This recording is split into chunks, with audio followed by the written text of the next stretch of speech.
Last time we saw you was in the same city. You fought Justin Gaethje for the interim belt, and now he's the undisputed champion. What was your biggest takeaways a few months later, reflecting on that fight, sharing the octagon with Justin Gaethje, and what you were able to accomplish in one of the best fights of the year? Don't go to war with Justin Gaethje. You're more than likely going to lose. But, I got wrote off after it. Everyone said I got beat by an old man. And then he goes and does that to Ilia, and all of a sudden he's the best things in sliced bread. So, just shows how the goalposts get moved constantly. I was going to ask you, because you always talk about the goalposts being moved, but especially after just the fight you had in January, but after what he did to Ilia Topuria, it feels like the post might have tightened up a little bit. It seems like you're getting a lot more credit now than maybe you've gotten with a lot of your wins. Are you noticing that as well? No, yeah, I said that after the fight. Got more respect for losing a fight than I did for winning 7 in a row in the UFC. Just shows how mad our fan base is, doesn't it? Do you think that Justin winning, because your fight with him was so fun, it's going to be on a lot of fight of the year lists, does that actually not hurt you as much in this title conversation, especially with the win on Saturday? No, yeah, obviously with him winning and becoming undisputed champion, it looks good for me. You know what I mean? But I said that after he beat me. I said he was going to beat Ilia Topuria. I said it was fate that he beat me. It was his destiny to go and win the title at the White House. And I was just in the way. The state of this division is pretty wild right now. You got Arman Saruki in there. He's been doing a lot of wrestling. No, he needs to fight, though. He's had like one fight in 3 years and he beat an absolute bum. So, like, he needs to actually fight, not go round in a singlet tickling people. Who should he fight?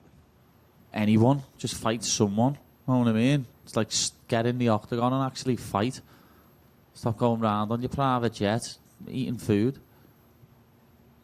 And then last thing for me, all these years ago when you were fighting for Cage Warriors, you were talking about Conor McGregor, and now you're sharing a card with him. This is a very big deal. This is something you sort of envisioned along the way.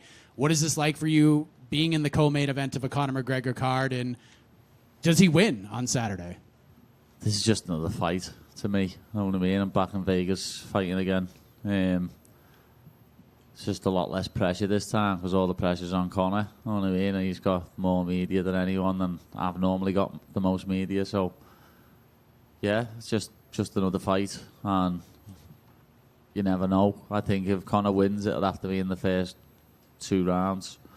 If it goes past there, Max will probably take over. Paddy, I keep seeing right here to your left. I keep seeing this clip going around from 11 years ago where you first mentioned Conor McGregor, and is there at least something seminal about being here, sharing this card, and being right under him, and potentially having people talk about you two fighting each other? I don't know. Like, that was right after the fight and I'd been elbowed in the back of the head about 12 times, so I was absolutely on one. Yeah, I can remember people asking me if I was drunk in that and everything when I'd literally just stepped out the cage. When you look at Benoit, obviously a 4-fight finishing streak for him, is this what you like now, especially after probably learning some important stuff from the Justin Gaethje fight, someone who's going to try to come right at you and take your head off? Yeah, I think it plays right into my game, the fact that he's just going to step forward wildly and try and take me head off. Thank you.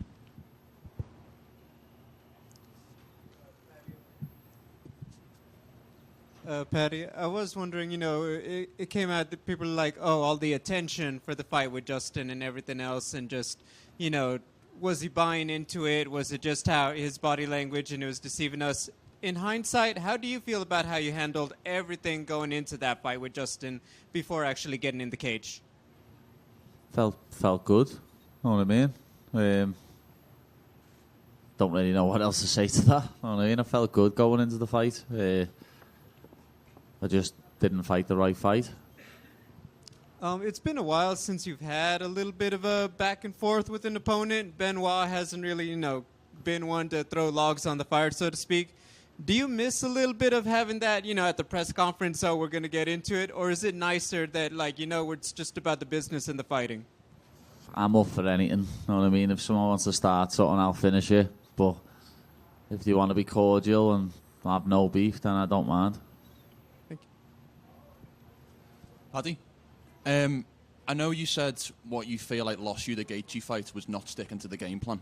How important is sticking to the game plan on Saturday night? Very important. That's how I've won all my other UFC fights. You know what I mean? Putting a game plan together and actually working it. Where against Gaethje, I just bit down on my gum shield and started scrapping. It was pretty stupid of me, but you know, you learn from it. And what are your thoughts on the new AI rankings dropping you from 5th to 9th in the world? No one's really taking notice of them anyway, are they? So who gives a fuck? Paddy, over here. You fight on Saturday night. England is also playing Norway. What are you more nervous about, the fight or the soccer? I'm not nervous about either. What are you more excited about? What do you think, lad? Something that 11 other fellas are going to do or something that I'm going to do? Good answer. Yeah, that was a bad question. Apologies. And one more question from me. You and Luke Riley, you're leading the scene for Liverpool. Who's the next star out of your gym that we don't know about yet? Well, he's not actually from Liverpool, but he trains with us. He lives with us now. He's from Hull.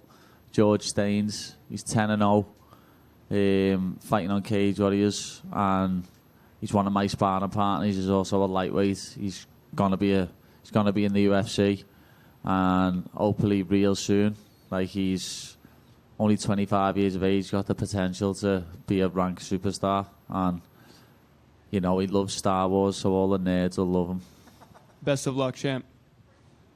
Paddy, just here, forgive me another football question, but do you back Tommy Tuchel's boys to go all the way? No. How far do you see them going? What? How far do you see them going? Probably semis. Argentina will slap them. Fair enough. Thank you. Paddy, who made the biggest comeback? Oasis in 2025 or Conor 26? Well, we haven't seen Conor's comeback yet, lads, so we don't know, do we? We don't know. That's true. Hi, Paddy. There is a rivalry between France and England since a lot of years. Does it give you some extra motivation to face a French fella? No. No? No, I don't give a flying fuck. It's nothing to do with me. Thanks. Paddy, one here in the back, to your left, all the way here in the back. Yeah. You're one of the most popular fighters on the roster. You've had increasingly higher profile fights. You do more media, have the social media interactions. Is the love of the game still the same as when you first fell in love with the sport? Yeah. I just love getting inside the octagon and punching people in the face and getting punched in the face. As you can tell from my last fight, I love getting punched in the face. Thank you, sir. Hey, Paddy.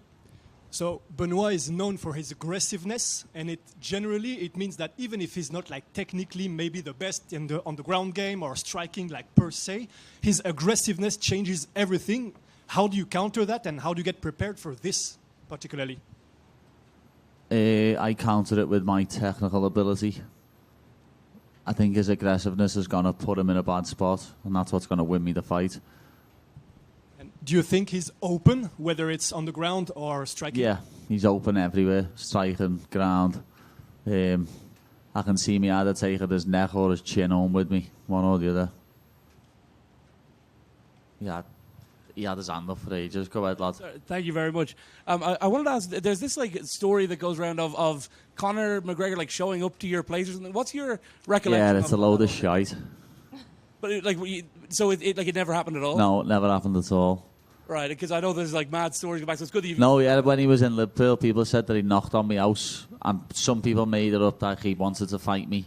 Some people made it up like he wanted to get me out to party with him. This is like 2017. I was still fighting on Cage Warriors, but I was still living in my mum's at the time, and my mum has cameras on the house, and No one knocked at our door, lad. Unless he knocked on the wrong door. Obviously, when it comes to Gaethje and that Topuria fight, like of course you've been super complimentary of Justin. You've made absolutely no excuses about what happened in January. But a lot of people are talking about that perhaps like the eye pokes, there was maybe a little factor of maybe his hands were a little open for some of the shots. Yeah, on Ilia. like I'm not going to use it as an excuse, but the eye poke did change the fight in a big way. All the damage on my face was from an eye poke right hand, and wasn't just an eye poke, lad. I felt a thumb touch me brain, so it was a bit heavy. I couldn't see for about 2 rounds after it. Would Ilia be fair to have that same concern after that, based on what you saw? Would he what? Like in Ilia's fight? Don't know. Did Ilia get poked? I think they were saying that there were times where the shots were the I don't think he got poked, lad. He just got his face mashed up. So you'll never fight him? Who? Ilia. Who said that? No, I'm just asking, do you think it's like that whole thing? Yeah, I'll punch his little head in for him. That's awesome. Thank you very much. Kirsty.